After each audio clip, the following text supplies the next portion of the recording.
Assalamualaikum warahmatullahi wabarakatuh. Bismillahirrahmanirrahim. Alhamdulillah. Wassalatu wassalamu ala rasulillah. Sahabat-sahabatku, para pencinta Al-Quran dimanapun berada yang dimuliakan Allah, bersyukur kita pada hari ini Allah masih memberikan kesempatan kepada kita untuk menimba ilmu. Kita belajar ngaji melalui channel YouTube ini, dan kita akan memperhatikan kali ini tanda baca yang diikuti oleh wakaf, dan tanda baca tersebut pada ujungnya ada tanda tasdid. Dan kita masih terus berlatih tanda-tanda baca seperti ini, dan tanda ini kerap kali kita jumpai pada Al-Quranul Karim pada ayat-ayat yang pendek terutama. Namun ada juga beberapa potongan ayat dari beberapa surah-surah yang ada di dalam Al-Quran yang sudah dikumpulkan melalui Peraga Tilawati 5 pada kali ini halaman 18. Sahabat-sahabatku sekalian, sebelum kita melengkapi bacaan yang ada di lembar peraga ini, mari kita perhatikan bagaimana cara membaca pada saat ujung kalimat yang diikuti oleh wakaf yang di dalamnya ada tanda tasdid. Nah, di sini kita lihat pada saat kita wakaf bagaimana, apakah kita membacanya watab karena sudah ditasdid? Ternyata tidak, sahabat-sahabatku sekalian, karena ini ba ini adalah bagian daripada huruf qalqalah. Ya, huruf qalqalah itu ada 5, salah satunya adalah ba. Pada saat di ujung sebagai tanda wakaf, dia harus disukunkan bacaannya atau diwakafkan bacaannya. Nah, pada saat disukunkan dalam posisi wakaf, maka kita baca watab.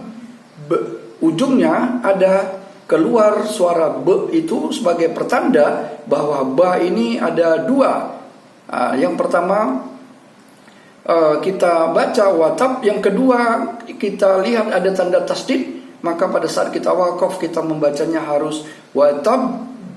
Nah, itu sebagai tanda qalqalah atau bunyi pantulan yang keluar daripada huruf ba yang bertasdid yang dalam posisi dimatikan. Kemudian berikutnya wal haji. Nah, bagaimana cara mewakafkannya? Caranya adalah sama seperti tadi. Jim ini juga termasuk salah satu huruf qalqalah, maka caranya adalah kita pantulkan pada ujungnya. Wal hajj. Wal hajj. Ada j yang keluar, itu adalah pantulan dalam posisi dimatikan atau disukunkan karena bertemu dengan tanda wakaf.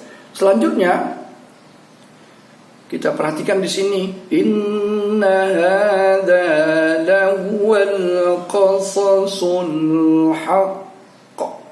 Ada suara qa yang keluar pada ujungnya, itu juga termasuk kategori qalqalah, namanya qalqalah kubro. Jadi seluruh tanda baca yang di ujungnya ada tanda wakaf, yang huruf qalqalah itu ada 5, pada ujungnya kita wakafkan dibaca dengan qalqalah kubro, yaitu qalqalah yang besar. Nah, jadi ini bacanya watab, yang ini wal hajj, yang ini qasasul haqq. Nah, kemudian bagaimana yang ini? Nah, kita perhatikan.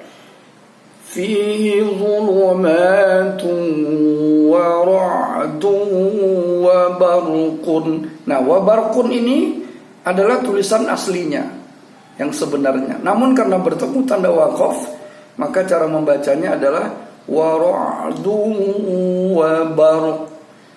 Kita tetap mematikan wa barq, tapi pada ujungnya suara q-nya itu kita yang bisa mendengarnya sendiri dengan bunyi wa barq. Jadi suara qafnya itu membentuk di dalam rongga mulut kita, tetapi tidak kita ucapkan karena dalam posisi disukunkan atau dalam posisi dimatikan dan diikuti oleh tanda wakaf. Kita coba perhatikan lagi.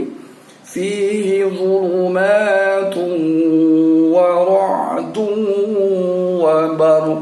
Wa barq. Kedengarannya bar, tapi suara qafnya ya kita bentuk di dalam rongga mulut kita sehingga berbunyi wabar. Nah, seperti itu. Berikutnya di sini kita perhatikan minal hayyi. Pada saat bertemu dengan tanda wakaf, apakah hayyinya tetap dimunculkan Apakah tanda kasrohnya dimunculkan?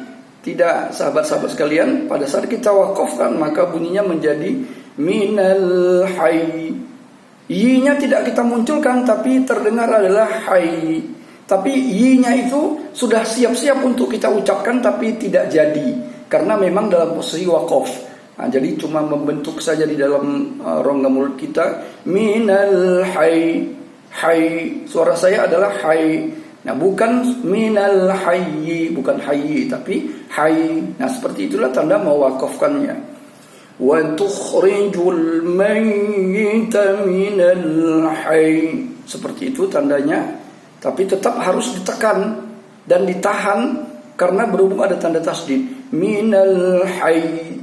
Ya, kita yang bisa membentuk suara atau bunyi pada ujung ayat seperti ini. Nah, baik, selanjutnya perhatikan bil qisti. Nah, bagaimana pula ini cara membunyikannya pada ujung ayat? Cara membunyikannya adalah wal mizana bil qist. Qist bunyinya adalah qist, tapi suara tonya pada saat disukunkan itu seolah-olah pingin kita keluarkan, tapi kita tahan di dalam rongga mulut. Bil qist. Bil qist. Nah, suara tonya tersimpan, tidak jadi kita ucapkan, sehingga berbunyi menjadi bilqis, terdengar kis, padahal suara tonya sudah terbentuk di dalam rongga mulut kita. Berikutnya minal jinni wal insi. Nah, minal insi kita wakafkan menjadi minal jinni wal ins seperti itu. Ujungnya huruf sin, kita munculkan ins. Nah, suara sin itu muncul seketika karena berhubung dalam posisi disukunkan. Nah, selanjutnya di sini tertulis mudkhala sidqin. Sidqin saat kita wakafkan bunyinya menjadi mudkhala sidq. Sidq. Ya, suara koknya itu hampir nyaris tidak terdengar, yang terdengar sid.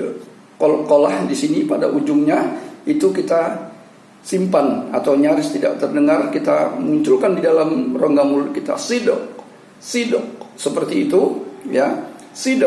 Nah, itu tanda wakafnya. Baik, sahabat-sahabat sekalian, mari kita lengkapi bacaan kita dengan membaca ta'awuz. A'udzu billahi minasyaitonir rajim. Bismillahirrahmanirrahim. Tabbat yada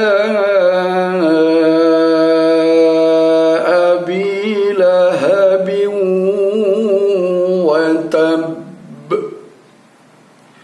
Qul hiya mawaqitu linnasi wal hajj. Inna hadha lahuwal qasasul haqq. Fihi zulumatun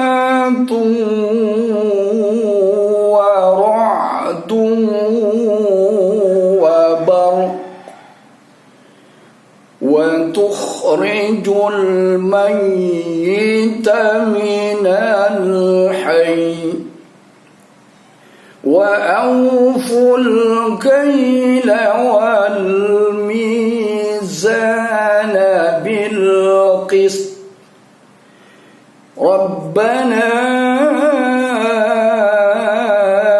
أرنا الذين أضلانا من الجن والإنس رب أدخلني مدخل صدق.